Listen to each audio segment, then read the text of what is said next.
장 24절로 28절 말씀입니다.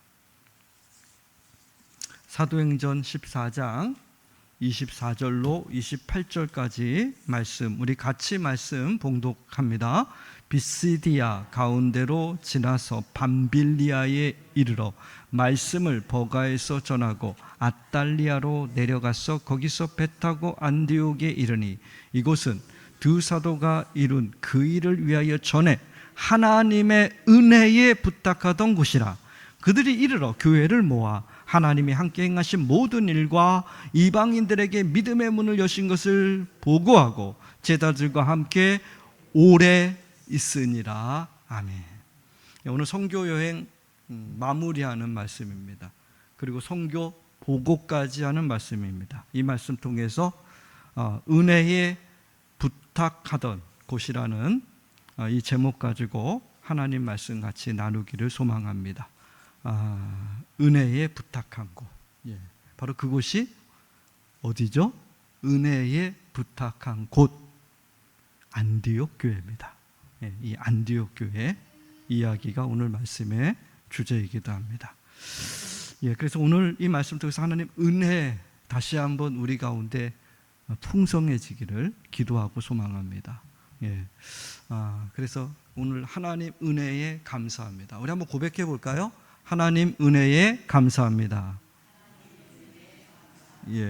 하나님 은혜에 감사합니다. 여러분, 내 주의 은혜의 강가로, 저 십자가의 강가로 이 찬양하시죠? 내 주의 은혜 강가로, 저 십자가의 강가로, 내 주의 사랑 있는 곳, 내 주의 강가로. 할렐루야. 어느 선교사님이 이 찬양을 부르는데 계속 눈물 흘리면서 부르는 거예요. 바로 이 찬양 부르고 이제 오지의 선교지로 떠나기 때문에, 선교지로 떠나기 전에 이 찬양을 부르는 거예요. 그러면서 눈물을 주르르 흐르는 거예요. 제가 그 모습을 보고서 왜 저렇게 우나? 그리고 왜 이런 찬양을 부르나? 제가 그렇게 예전에 생각을 했어요.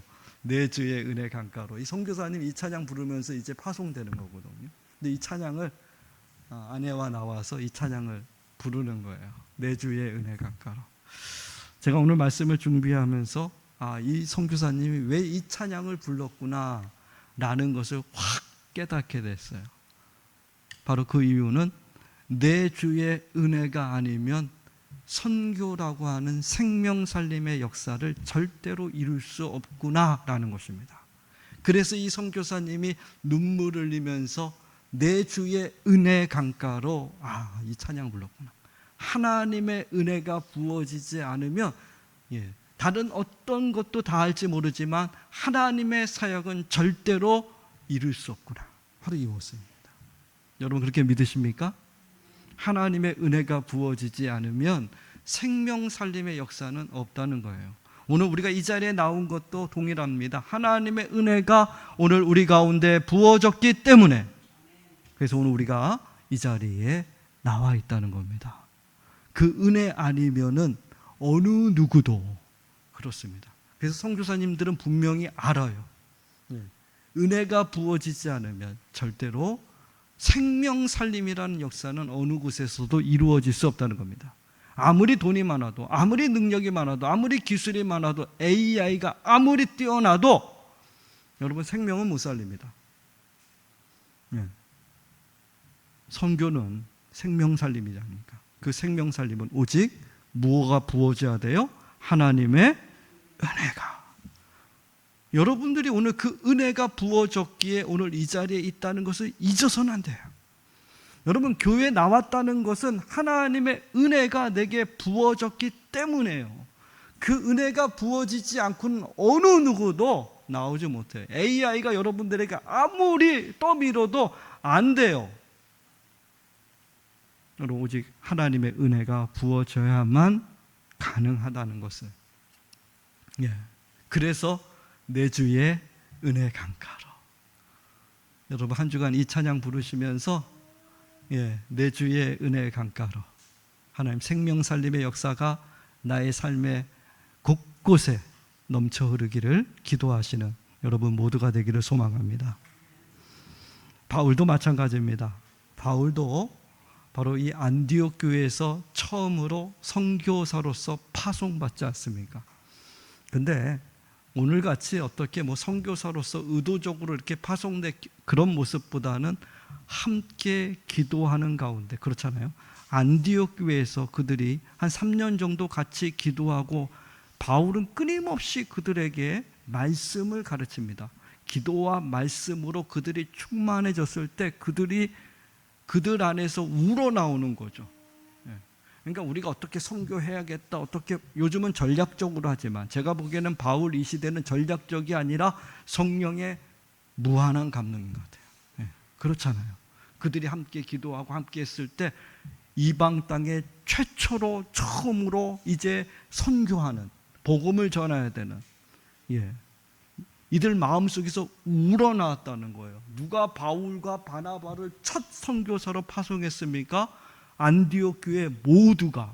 그들이 똘똘 뭉쳐서 예수의 마음을 품기 시작하니까, 여러분 예수 그리스도로 충만해지니까 그들이 뭘 깨달습니까? 하나님의 은혜를 깨달으니까 그들이 시작한 것이 뭡니까? 선교지로 하나님의 거룩한 종들을 보낸 거죠. 바울과 바나바를 보내지 않습니까? 근데 분명한 사실 오늘 말씀에 보니까 바울과 바나바가 다시 안디옥 교회에 와서 오늘 마지막 말씀에 제자들과 함께 어떻게 하고 있었다고요? 오래 있었더라. 재충전하는 거죠. 그러니까 선교사님들, 교회 목사들, 교회 사역자들, 이 재충전이 굉장히 중요하구나 라는 걸, 엄마 품과 같은 곳이 안디옥 교회였다는 거예요. 그래서 거기 오래 머물며 다시 재충전하는 시간을 갖고 있다는 거죠.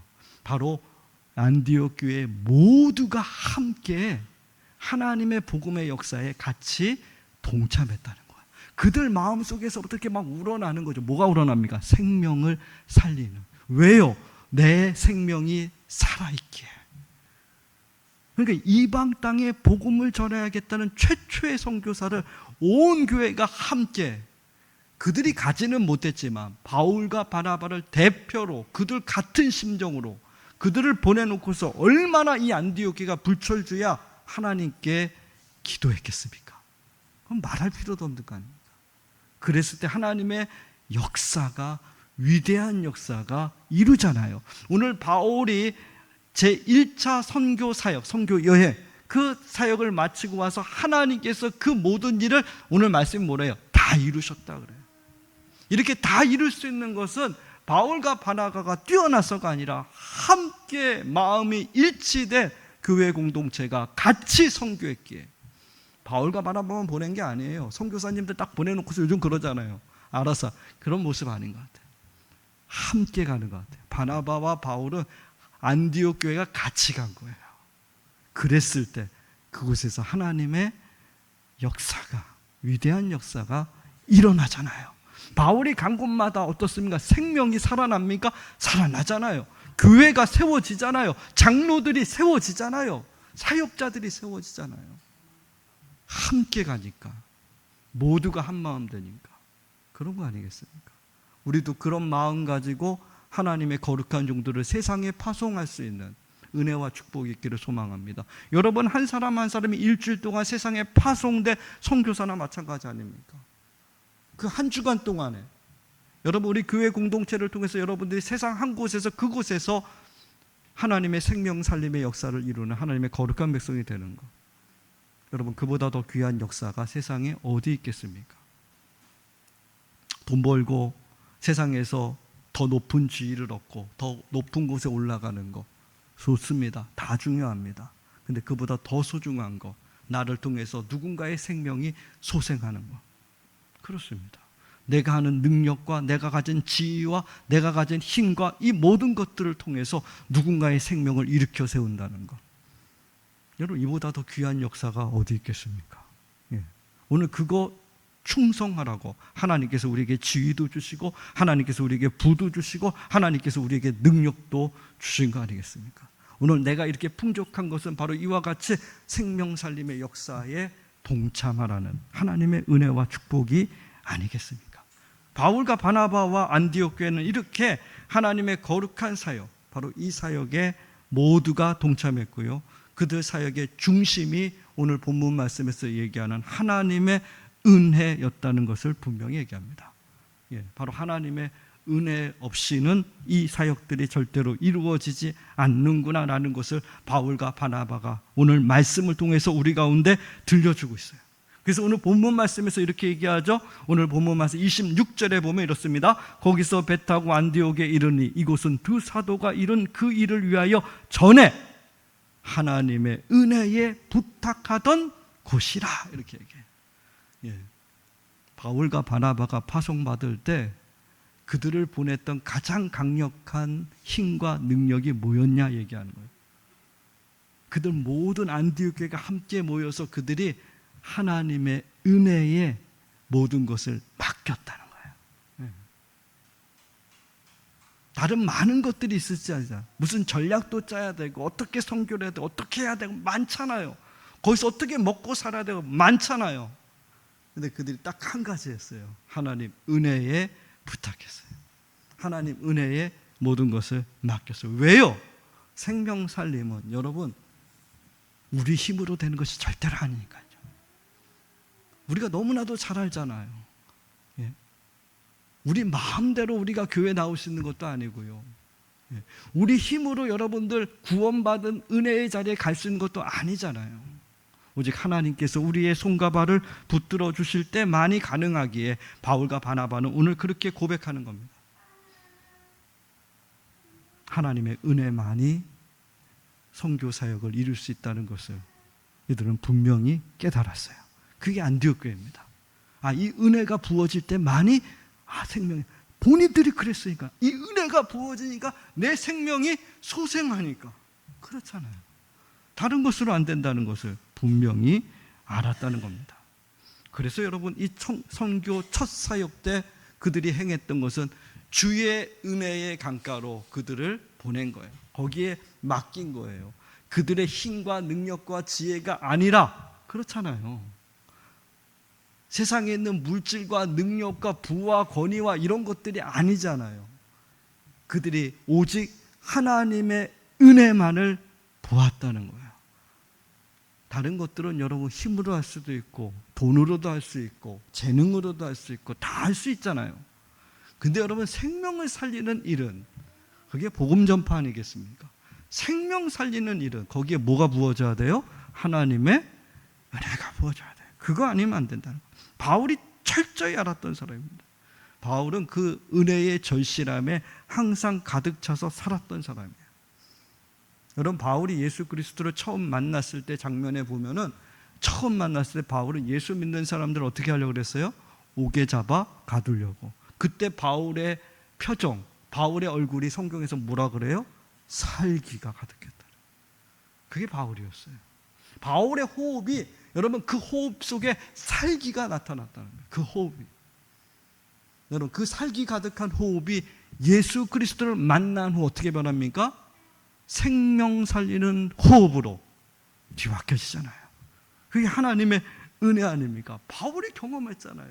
살기 가득한 호흡이, 하나님의 은혜가 부어지니까, 예수 그리스도의 십자가의 은혜가 부어지니까 어떻게 바뀌어요? 생명 살리는 호흡이 되기 시작합니다. 여러분들의 호흡이 여러분 사람을 죽이는 호흡입니까? 아니면 사람을 살리는 호흡입니까? 여러분 예수 그리스도의 은혜가 부어질 때만이 그렇다는 거예요. 바울은 그 경험이 있다는 거예요. 그래서 바울이 선교지로 출발할 때 오직 하나님의 은혜에 자기의 모든 것을 맡길 수밖에 없어요. 바울은 철저합니다. 그 은혜가 아니면 안 된다는 것을 알아요. 지혜로운 사람이죠. 제대로 하나님을 만난 거죠. 자신의 힘으로 안 된다는 것을 깨닫다는 거예요. 예수님 만난 후. 여러분 우리가 교회 생활하면서도 여전히 자기 힘으로, 자기 능력으로 무엇이든지 할 수 있다고 혹시 생각하고 있지 않습니까? 근데 여러분 교회 일만큼은 그러지 않아요. 하나님의 일만큼은 우리 힘으로 될 수 있는 것이 아니라는 것을 분명히 말씀합니다. 하나님의 은혜가 부어져야지만 가능하다는 것을 이야기해요. 바울도 여러분 얼마나 뛰어납니까? 바나바도 여러분 얼마나 뛰어납니까? 바나바를 가르쳐서 위로의 아들이야. 교회 공동체에 리더십 있는 사람이에요. 여러분 바울은 말할 것도 없지 않습니까? 가말리알 모하네. 오늘날로 얘기하면 하버드라든가 서울대 출신 아닙니까? 최고의 학문도 가지고 로마 시민권자고 능력 있고 지혜 있고 재능 있고 텐트메이크잖아요. 여러분 그럼 그가 그 모든 것들 가운데 오직 무엇만을 의지합니까? 은혜만을 의지해요.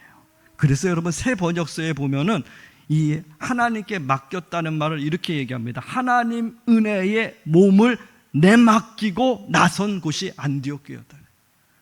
바울 자신이 바울의 몸을 하나님의 은혜에 완전히 맡겨버리고 그리고서 복음 전함을 시작했다는 거예요. 그거 아니면 안 되니까. 예. 자신의 힘으로 될 거라고 생각은 아니었어요. 바울이 알았어요. 내 능력으로 될 것이다. 안 되는구나. 예. 여러분들이 아무리 지식이 많고 아무리 능력이 많고 아무리 말주변이 좋아도 안 된다는 거예요. 예. 하나님의 은혜만이 오늘 우리의 생명의 놀라운 역사들을 분명히 이룰 수 있다는 거예요. 그래서 은혜입니다. 여러분 1517년에 비텐베르크 성당에 95개의 반박문이 딱 붙여집니다. 그리고서 뭐가 시작되죠? 종교개혁이 시작됩니다. 그 종교개혁이 시작돼서 오늘 리포메이션 처치라고 하는 개신교, 우리 교회가 이곳에 세워진 거예요. 만약에 95개조의 반박문이 거기에 붙여지지 않았다면 여러분 개신교는 없습니다. 여전히 공교회, 캐톨릭만 남아있을 겁니다. 여전히 면죄부를 팔아서 돈을 많이 내면 더 좋은 천국에 가는, 하나님 말씀과는 전혀 상관없는 전통만을 지키는 교회의 모습으로 전락하고 말았을 거예요. 그거 보고서 여러분 이 마틴 루터 단 한 사람이 여러분 비텐베르크 그 성당에다 95개나 되는 방망문을 딱 붙이고 그 순간부터 종교개혁이 시작해요.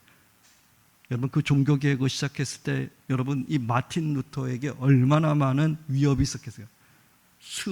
여러분 절대 권력 가진 교황과 정치, 경제, 문화, 종교 이 모든 권한이 그 당시에 교황에게 있었잖아요. 정치까지도 다 했잖아요. 교황이 법까지도 다 마음대로 주물렀잖아요. 그 시대에 95개조 방망문으로 쿠데타 일으킨 거 아니겠습니까? 종교 쿠데타 이런 거 아니에요. 개혁해버리지 않습니까? 다시 말해서 지금까지 여러분 캐톨릭이 쌓았던 것을 완전히 개혁이 뭐예요? 뒤엎어버렸다는 거예요. 여러분 이렇게 할 수 있는 사람이 어디 있겠습니까? 여러분 우리 한국 사회는 광주 민주화 운동 그렇잖아요. 그와 같은 독재 권력에 맞서 가지고 얼마나 많은 사람들이 피 흘림과 고난과 아픔을 당했습니까? 바로 그 가운데 우리 한국 기독교 장로교가 가장 앞장서서 5.18 광주 학생을 막기 위해서 얼마나 많은 사람들이 투옥당하고 우리 선배들이 그랬거든요. 예. 굉장히 많은 사람들이 거기에 생명을 걸고 덤볐던 그런 모습들이 있습니다. 근데 그때도 모든 사람들이 다 그런 건 아니에요. 예. 그렇게 하지 못한 사람들도 있습니다. 왜냐하면 독재 권력이 너무 셌기 때문에 다 감옥에 갔거든요. 우리 선배 한 분이 저한테 와서 그러더라고요. 나 그것 때문에 마음 되게 아팠다. 내 친구들은 다 감옥 가는데 자기만 안 갔다는 거예요. 얼마나 괴롭겠습니까? 저한테 고백하더라. 근데 내가 군대 가서 예수님 다시 만나고 예수 그리스도의 은혜 가운데 젖었을 때 그때 거기서 자유할 수 있었어요. 이렇게 얘기하죠. 아, 그 시대가 대단했구나. 예. 내 옆에 있는 사람은 감옥 가는데 그 감옥 못 가서 마음의 아픔을 갖고 짐지고 평생을 살아야 됐던 그런 모습들이 많았다는 거예요. 예. 여러분 하나님 나라의 일을 이룬다는 것이, 하나님의 뜻을 이 땅에 이룬다는 것이 절대로 만만한 일이 아닙니다. 마틴 루터 한 사람이 그 절대 권력을 가진 교황과 맞선다는 것은 불가능하잖아요. 그때 마틴 루터가 고백한 것이 있어요. 그게 뭡니까? 그가 불렀던 찬송이죠. 여러분들이 너무나도 잘 아는 내 주는 강한 성이요. 그 고백입니다. 이렇게 그 2절에 이렇게 고백했어요. 뭐라고 그 찬송가 보니까 내 힘만 의지할 때는 패할 수밖에 없도다. 힘없는 장수 나와서 날 대신하여 싸우네. 이 장수 누군가? 주 예수 그리스도 만군의 주로다. 당할 자 누구랴? 반드시 이기리로다. 아멘. 반드시 이기리로다. 이 고백하면서 여러분 종교 개혁한 거예요. 내 힘만 의지할 때는 어떻다고요? 패할 수밖에 없죠. 내 힘만 의지할 때는, 힘 있는 장수 오직 예수 그리스도만을 의지할 때 승리할 줄 믿습니다. 그것을 온몸으로 보여준 사람이 마틴 루터예요. 그래서 그의 종교 개혁의 가장 첫 번째가 뭡니까? 솔라 그라티아, 오직 은혜로. 그걸로 물어붙인 거예요. 여러분, 목숨과 생명 걸고 여러분 그 피바람 나는 그곳에서 그 절대 권력을 뒤엎는다는 것이 말이 됩니까? 근데 여러분 오직 은혜로 했다니까요. 여러분들 어떤 세상의 압력이 오고 어떤 세상의 불이가 오고 어떤 세상의 아픔이 올지라도 여러분들이 이 하나님의 은혜를 붙들면 넉넉히 이기리로다. 아멘. 이거 말씀한 거예요. 네. 하나님의 은혜를 붙들면.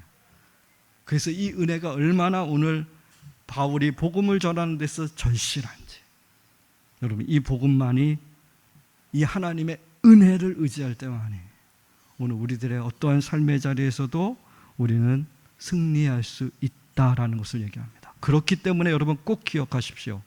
이 하나님의 은혜를 아는 사람들, 이 은혜 가지고 이 세상을 살아가는 여러분들 아니겠습니까? 여러분들에게 권면합니다. 그렇기 때문에 이 세상 사는 동안에 너무, 첫 번째입니다, 힘주며 살지 마시기 바랍니다. 뭐라고요? 힘주지 말라고. 힘 좀 빼고 사시기 바랍니다. 네. 너무 힘주고 살지 마십시오. 네. 그러니까 자동차를 이렇게 몰 때도 이렇게 보면은 그 엑셀을 밟잖아요. 엑셀을 밟는데 한 번에 그냥 팍 밟으면 자동차가 어떻게 될까요? 어이구 잘하시네. 근데 우리 한국 사람들이 어떻게 밟아요? 대략 팍 이렇게 밟는다니까요. 그럼 뭐가 됩니까? 자동차가 어떻게 될까요? 터져버려요. 터져버려요. 네. 제가 엊그저께 날씨가 35도, 6도까지 올라갈 때 너무 덥잖아요. 그때 자동차를 탔는데 우리 교회 차입니다. 예, 고백하는데 너무 더운데 그 직사광선에 차가 있었어요. 딱 타는 순간에 숨을 못 쉬겠는 거야. 죽을 것 같더라고요. 그래서 제가 에어컨 4단 이빠이입니다. 우리 차에 4단 놓고서 엑셀을 제가 어떻게 밟았을까요? 그냥 이빠이로 빡 밟았더니 자동차가 어떻게 될까요? 순간 퍼져버리더라고요. 멈춰버리는 거야. 내가 깜짝 놀라가지고 와 이게 어떻게 되는 건가. 너무 놀랐어요. 네. 그리고 진정 자동차를 제가 진정시켰습니다. 호호 불어주고 바람도 불어주고 진정시킨 다음에 다시 차근차근히 해서 시동을 거니까 걸리더라고요. 그래서 오늘 이렇게 수련회 교회차 몰고 갈 수 있게 된 거예요. 네. 감사합니다. 예. 여러분 과부하 걸리며 우리가 살아갈 때 많습니까? 얼마나 많지 않아요. 여러분 혹시 여러분 인생이 여러분 너무 엑셀 너무 밟고 살지 않습니까? 정신없이 살다 보면 너무 엑셀을 누르고 있지는 않느냐는 거예요. 잘못하면 터진다는 것을 하나님의 말씀은 우리 가운데 분명히 이야기합니다. 너무 힘주지 말라는 것을 강조합니다. 왜요? 하나님의 은혜가 그 가운데 우리 가운데 더 풍성히 임하고 있기 때문이라는 것을 잊지 마세요. 네. 하나님의 은혜를 구하는 사람들, 하나님의 은혜에 내 몸을 맡긴 사람들, 이 세상 내 힘만으로 사는 사람들이 절대로 아니라는 거예요. 그래서 여러분 성경 말씀 언제나 하나님께 나올 때마다 오늘 우리들이 가지고 있는 힘을 빼라고 얘기합니다. 세상적인 힘 빼라는 거예요. 끝까지 그 힘 붙들고서 아둥바둥 살려고 하지만 그거 결국은 과부하 걸린다고 분명히 말씀합니다. 안 된다는 거예요. 네. 여러분 힘주면 빠지기 마랍니다. 수영도 마찬가지예요. 물속에서도 마찬가지잖아요. 요번에 제 막내랑 같이 수영장에 한번 가서 수영하고 있는데 배영을 하고 싶다 그래서 뒤로 엎어지라고 해서 엎어졌는데 제가 이렇게 받쳐줬죠. 몸에다가 얼마나 힘을 주는지 그래가지고 백날 해가지고 물에 뜨겠습니까? 예, 절대로 물에 안 뜨거든요. 여러분 물에 뜨려면 어떻게 해야 돼요? 물에 내 자신을 완전히 맡겨버려야 돼요. 예, 완전히 맡겨야 됩니다. 예, 그럼 절대로 안 가라앉는다는 거예요. 근데 거기 힘 주면요 쑥쑥 가라앉습니다. 그래서 여러분 회상 구조할 때도 그런다 그럽니다. 구조할 때도 여러분 힘 줄 때 절대로 구조하지 않는다는 거죠. 언제 구조해요? 네, 죽은 다음에 힘 다 빠져가 그때 건지는 거예요. 네. 하나님의 은혜의 역사가 우리 가운데도 동일하게 임하지 않습니까? 내 힘 가지고 있을 때 하나님의 은혜의 역사가 결코 이루어지지 않습니다. 내 힘 빠질 때. 그래서 하나님께서 하나님의 말씀들을 통해서 곳곳에서 보여줘요. 너의 힘이 빠져들 때, 예, 홍해 앞에서 너의 힘이 빠질 때 너의 힘으로 안 된다는 거 분명히 보여줍니다. 여러분 너무 힘주고 살지 말라는 겁니다. 내 힘으로 안 된다는 거예요. 하나님의 전적인 은혜가 부어질 때만이. 예. 여러분 내 힘을 뺀다는 건 나는 아무것도 한다는 것이 아니라 이제부터 하나님이 기뻐하시는 삶에 내 삶에 포커스를 맞추고 그 삶으로 달려가라는 거예요. 그리하면 하나님께서 일으켜 세워주신다는 거예요. 하나님께서 둥둥 뜨게 가라앉지 않게 그걸 하실 일은 하나님이 하신다는 겁니다. 여러분 너무 힘주지 마시고 힘 빼시기 바랍니다. 하나님의 은혜를 정말 구하시기 바랍니다. 하나님의 은혜에 내가 둥둥 뜰 때까지 여러분들의 힘, 온 힘을 다 내려놓을 때 그때 하나님의 위대한 역사가 시작됩니다. 두 번째는 고난 가운데 너무 낙심하지 마시기 바랍니다. 뭐라고요? 고난 가운데 너무 낙심하지 말라. 네. 너무 낙심하지 마십시오. 근데 우리가 그렇게 잘 안 되죠? 고난 당하면. 여러분 그 옛날 이야기 있지 않습니까? 그 모래 위에 발자국 있잖아요. 예, 주님과 함께 꿈속에서 봤더니 주님과 함께 모래 자국 발자국 같이 걸어가고 있지 않습니까? 근데 자기가 가장 고난당할 때 보니까 발자국이 하나 있는 거예요. 주님한테 그러잖아요. 주님 왜 그렇습니까? 왜 내 힘들 때 이렇게 저만 놔뒀어요? 그때 주님이 뭐라 그러죠? 내가 그때 너를 업어안고 가고 있었다. 이렇게 얘기하잖아요. 그때 업어안고 있었다. 네. 여러분 가장 고통당하고 가장 어려운 순간에 우리는 하나님이 우리로부터 가장 멀리 있을 거라고 착각할 때가 있습니다. 근데 결코 그렇지 않다는 거예요. 이 비밀을 가장 잘 알았던 사람이 누굽니까? 누구예요? 오늘 말씀의 주인공 사도 바울이에요. 바울이 이 비밀을 정확하게 알고 있었어요. 바울이 자신의 육체의 질병 때문에 하나님 앞에 기도하잖아요. 몇 번 기도해요? 3번 기도해요. 3번 기도했다는 뜻이 뭡니까? 하나님 앞에 완전히 모든 것 다 해서 그게 완전 숫자가 3 아닙니까? 그래서 하나님 앞에 3번 완전히 구했다는 거예요. 하나님 반드시 고쳐주십시오. 이렇게 기도했다는 거예요. 근데 하나님께서 고쳐주셨습니까? 안 고쳐줬어요. 안 고쳐줬어요.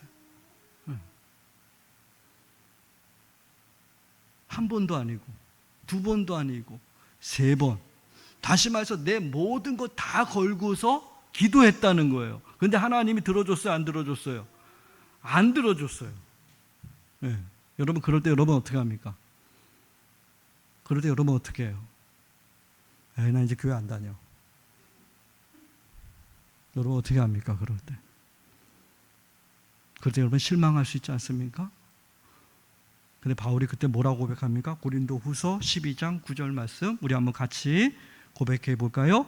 내게 이르시기를 내 은혜가 내게 족하도다. 이는 내 능력이 약한 데서 온전하여 짐이라 하신지라. 이러므로 도리어 크게 기뻐함으로 나의 여러 약한 것들에 대하여 자랑하리니 이는 그리스도의 능력으로 내게 머물게 하려 함이라. 아멘. 거기서 응답을 받죠. 이게 진짜 응답이 아닙니까? 바울은 이 응답을 받고서 바울의 인생이 새로워지기 시작합니다. 내 은혜가 어떻다고요? 내게 족하다. 충분하다는 거예요. 하나님의 은혜가 지금 이 순간에 여러분 그게 간질일 경우가 많다 그러지 않았습니까? 하나님의 말씀을 제가 전하다가 간질이 뭡니까? 갑자기 내 몸을 내가 호흡 멈추는 거 아니에요? 뒹구는 거예요. 얼마나 덕이 안 됩니까? 제가 말씀을 전하는데 여기서 말 못하고 얼버벌 거리고서 한 10분 정도 있어 보십시오. 여러분들 보기에 뭐라 그러겠습니까? 바울의 손수건만 갖다 놔도 악기가 떠나가고 병자가 고쳐졌는데 사람들이 그럴 거 아니야. 너는 너의 질병 하나 너 하나 못 고치면서 무슨 이렇게 얘기할 수도 있잖아요. 근데 그때 하나님이 뭐라 그럽니까? 바울이 깨달은 게 뭐예요? 내 은혜가 충분하다. 이 말이 충분하다는 게 뭐예요? 내가 너에게 더 큰 은혜를 지금 부어주고 있어라는 거예요. 그래서 바울이 그때가 나가 가장 하나님의 능력으로 채워질 때라고 고백하는 겁니다. 내게 능력 주시는 자 안에서 이렇게 나오는 거예요. 예. 그 가장 고통스러울 때, 가장 힘들 때. 여러분, 박안서 소설가가 쓴 책 제가 몇 번 소개했죠. 한 말씀만 하소서, 이 책이 있지 않습니까? 자기 아들이 젊은 나이에 레지던트였죠. 레지던트 그 의대생으로서 레지던트 일을 하다가 갑자기 아무 이유 없이 그냥 그 자리에서 죽고 말았습니다. 말도 안 되는 일이 벌어진 거죠. 그렇게 건강하고 해맑고 착하고 공부도 열심히 하고 모든 것. 근데 레지던트 하다가 죽고 말았어요. 그때 박안서 이 소설가가 이 책을 쓴 거죠. 한 말씀만 하나님 해주세요. 여러분, 그 부모의 마음이라는 건 이건 상상할 수 없는 거죠. 자식은 마음에 묻는다 그러지 않습니까? 가슴에 묻는다 그러잖아요. 말도 안 되는 거 아닙니까? 늙어서 죽은 것도 아니고 가장 창창한 나이, 꽃도 피지 않았는데. 저는 이게 너무 이해가, 한 말씀. 근데 여러분, 이 소설책의 자기 자서전 아니에요. 이 자서전의 결론이 뭡니까? 한 말씀도 하나님이 하시지 않으셨다. 이해되십니까? 한 말씀만, 이게 뭔 말이야? 한 말씀만 하면 내가 이 고통에서 그나마 좀 버텨. 한 말씀이가 들려요. 응답 없어요. 그 책, 이 소설책이 그겁니다. 소설책이 아니라 자기 자서는 한 말씀만. 여러분, 그때 여러분들은 어떻게 하겠습니까? 만약 내가 그 처지했다면, 우리도 하나님 앞에 기도하잖아요. 하나님 한 말씀만, 이번만 하나님 응답해 달라고, 이번만 하나님 이루어 달라고. 우리도 그렇게 하잖아요. 근데 하나님 아무 말씀 없으셨다라고 얘기합니다. 아무 말씀 없었다. 여러분, 아무 말씀 없었다. 그리고 박안서 이분은 이제 돌아가셨지만, 그리고 나서 다시 회복해서 다시 소설을 쓰고 다시 밥을 먹고 다시 건강을 회복합니다. 그 이야기가 나와요. 갑자기 밥만 보면 구역질을 하고 다 토했는데 어느 날 밥이 구수한 냄새가 자기 코에 들어왔다는 거예요. 여러분, 이게 뭘 의미하겠습니까? 한 말씀도 없었다는 거. 네. 여러분, 세상적인 이야기는 단 한마디도 들지 않았지만 하나님의 거룩한 음성이, 하나님의 세미한 음성이, 말로 다 할 수 없는 하나님의 은혜의 말씀이 그의 심령 깊은 곳에 흐르고 있었다는 것을 이야기해 주지 않습니까? 비록 지금 우리 귀에는 한 말씀도 안 들리지만 그 한 말씀도 안 들리는 그곳에서 하나님은 역설적으로 더 큰 은혜의 말씀을 그의 심령 가운데 분명히 들려주고 있었다라는 것을 이야기하는 거예요. 예. 여러분, 고난이 너무 깊어서, 고난이 너무 심해서 도대체가 어떻게 살아갈 될지 모르고 하나님조차도 전혀 보이지 않는 그때, 여러분, 하나님 우리 가운데 분명히 해야 합니다. 내 은혜가 내게 족하다. 이 말이 뭐예요? 바로 그때 하나님은 너에게 더 큰 은혜를 부어주고 있어, 이거 얘기하는 거예요. 여러분들이 고난 당할 때 하나님 가만히 있지 않는다는 거예요. 하나님은 그때 우리가 생각할 수도 없고 알 수 없는 은혜의 강건을 우리 가운데 베풀어 주신다는 것을 말씀해 줍니다. 바울은 그것을 알았기 때문에 내 은혜가 내게 족하다, 이 말씀을 고백합니다. 그래서 오늘 여러분들에게 권면합니다. 세상에 고난이 너무 심할지라도 낙심하지 마시기 바랍니다. 왜요?